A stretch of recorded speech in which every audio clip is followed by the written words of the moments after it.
Hi, my name is Christy, and this is the American Chinese Food Show, where we analyze historical artifacts like vintage menus, recipe books, photographs, and text to tell the story of American Chinese food. We went on a social distancing road trip to Montana last year in the summer, and I had the first chop suey in my life at the oldest consecutively operating Chinese restaurant in America. As you can probably tell, I did not grow up in the United States, and I've only lived in big cities on the East and the West Coast since I moved here, where access to all kinds of Chinese food is easier than American Chinese food. It actually is not easy for me to get chop suey where I live, that's why I had to go all the way to Montana to try it. Chinese immigrants played an important role in the economic development of the West, including Montana. If you're interested to learn more, check out our video on Chinese pioneers. At one time in the early development of Montana Territory, Chinese immigrants made up 10% of the population there. In spite of this, stories of Chinese pioneers are often lost to history. But when you head to Butte, Montana, you still see some remnants of a once thriving Chinese quarter. In a paper published in the American Journal of Sociology in 1949, Rose Humley analyzed the Chinese occupational structure in Butte. The author separated American and Chinese clientele for Chinese goods and services in this chart. Because of the decrease in Chinese population in Butte and throughout Montana and surrounding states, the 4 Chinese restaurants serving only Chinese food to Chinese people closed when the venture became unprofitable. In comparison, noodle parlors serving the American clientele stayed. This is an important distinction. From 1895 until the present time, 7 noodle parlors had catered to dinner and after theater trade as well as home orders. 3 noodle parlors were still operating in 1945. Only one is still in business today. The Pekin Noodle Parlor at 117 South Main Street. Let's take a step back. What is a noodle parlor? Here is Rose Humley's findings again. It has been claimed by the residents of Montana and in Butte that the Chinese noodle parlors exist only in this state. In other American cities, yat ko men in Cantonese, it literally just means one bunch of noodles. Noodles cooked in clear broth, garnished with slices of hard-boiled egg, pork and chicken, appear on the menu but are not preferred as readily by customers as chop suey or chow mein. Until the war, all noodles were made by special noodle makers employed by the noodle parlors, but this ended when the men entered the armed forces or sought employment in defense industries. And here we have a picture of the noodle cutting machine made in Shanghai that the Mai Wah Noodle Parlor in Butte used when it's still in business. So these were like fresh noodle shops that foodies today in New York or LA would wait in line for an hour or more to get into? Well, let's find out. We went to Peking Noodle Parlor without realizing it's closed on Sundays, Mondays, and Tuesdays, so beware if you want to visit yourself. Luckily, we were there on a Tuesday, so we decided to stay at Butte for the night and visit again the next day. We were on a long road trip where we mostly camped, so we were eager to have some Chinese comfort food. I'm not a video person, so I didn't take any videos on the trip, and yes, I see how ironic this sounds on my own YouTube channel. So enjoy some photos I took instead. So the first thing I noticed was of course the famous chop suey sign. We walked a pretty steep set of stairs to the restaurant on the second floor. Almost everything was orange, but it was the perfect social distancing setup because every table has its own cubicle. It definitely made me wonder what this restaurant was for before. It's not a surprise there were rumors of it operating as a brothel, especially its location is close to Butte's old red light district. Montana historians say there's no truth to it though. Hum and Bessie Yao, the original proprietors of the Peking Noodle Parlor, constructed the building in 1909 and operated a gaming parlor before they began serving noodles in 1911. So maybe the divider setup was from its old gaming days. I ordered a Peking special chop suey. What I did not realize it also came with a yakomen. Unfortunately, the yakomen is no longer handmade like in the early days. I did read that Yes Sun restaurant in Helena, Montana was still making handmade noodles, at least in 2015.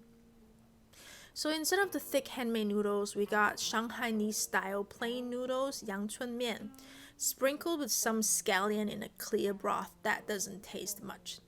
But I guess the idea is you mix the chop suey and its rich gravy with the noodles.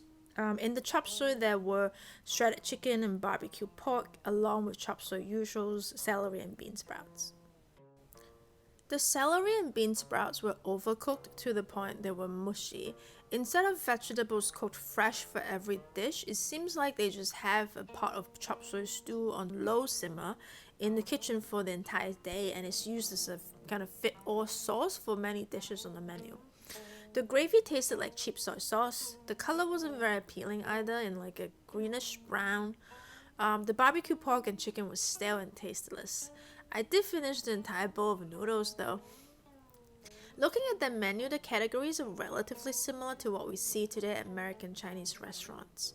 But something with the handling of ingredients, seasoning and sauce is definitely different. Here's a picture of the Pekin Extra Special from Google reviews. The sweet and sour sauce looks too dark for the fried wonton. Maybe the chef used black vinegar to replace ketchup and plum sauce? I doubt it. And having them drenched in the sauce is kind of a waste of the crispy goodness. The almond chicken is just that stale, tasteless chicken again in the same chop suey gravy that I got, with a sprinkle of almonds. In this other Google photo, we can tell that chow mein uses the La Choy style crunchy chow mein noodles in cans, meant for topping meals or salads. One Google review raved about how the restaurant uses real chow mein. Well, just to be clear, this American invented crunchy noodles created by big food companies with the goal to mass produce and bring a version of Chinese food into American households pre-war is not what Chinese people would consider chow mein. And I think this is exactly the point of Pekin Noodle Parlor. It serves the same taste for decades to Montana families who grew up with it. We were at the restaurant early to avoid people. As night fell, more patrons showed up and they seemed to be customers that the servers knew well of. The locals are the biggest fans of this place. This is what the current owner, Jerry Tam, said. What separates us from everywhere else is we never really changed anything. The food menu really hasn't changed. Would I recommend the food? No. But I don't matter. I'm not the patron. They're not going to sustain the business with tourists like me who go there once in their lifetime. They are well loved by their own community if you take a look at their Google reviews. And next time I'm in Montana, I will visit again, especially along with the absolutely not to be missed Mai Wah Museum a block away. We're talking about a grocery store on the ground floor and a noodle parlor on the second floor in its original building and many of its original artifacts. I was inside the kitchen that served from 1909 until 1941 of the Mai Wah Noodle Parlor. The stove was originally heated with wood or coal hauled by the Chin family's sons up the stairs. Natural gas only became common in Butte in the 1930s. The irregular patterns on the concrete floor shows wear caused by decades of cooks standing there to tend the woks. The peeling paint on the tin ceiling probably shows the moisture, smoke, and grease from years of cooking in this room. We also have here the menu circa 1925. There are 14 noodles, 5 soup noodles, 1 wonton, 2 warm mein, 5 chow mein, and a pikui, pai quat in Cantonese, which is spare ribs. I like how they try to explain wonton here. It says noodles, square cut and rolled meat minced with soup and pork or chicken. I guess they didn't have the convenience of just calling it Chinese ravioli in the 20s. The romanization of Chinese on this menu is a bit off, so it's quite difficult for me to understand. Some other notable items here is chow bao yi pan and Cantonese chow bao yu pin, stir-fried abalone chop suey, bowl canned tomatoes with rice, and bowl rice with cream. I'm not sure I'm eager to try this one, but rice with lard is amazing. There's also recent trend started in Japan a few years ago, mixing butter and soy sauce with freshly cooked rice, high quality rice of course, which is actually pretty good too. So I don't know, maybe rice with cream is something that maybe I can try. Um, like many Chinese restaurants at that time, they also served some American style food to cater those who don't feel like eating Chinese. Something you don't see, however, in the American section of Chinese restaurant menus are tamales and chili con carne. This is the first time I've seen them. I'm not sure this is for Latino patrons who also have been in Montana for more than 2 centuries, but largely invisible as well, working in fur trade as sugar beet workers or cherry pickers, or is to meet the demand of the rise of diner-style chili parlors in the 20s and the 30s that started in Texas.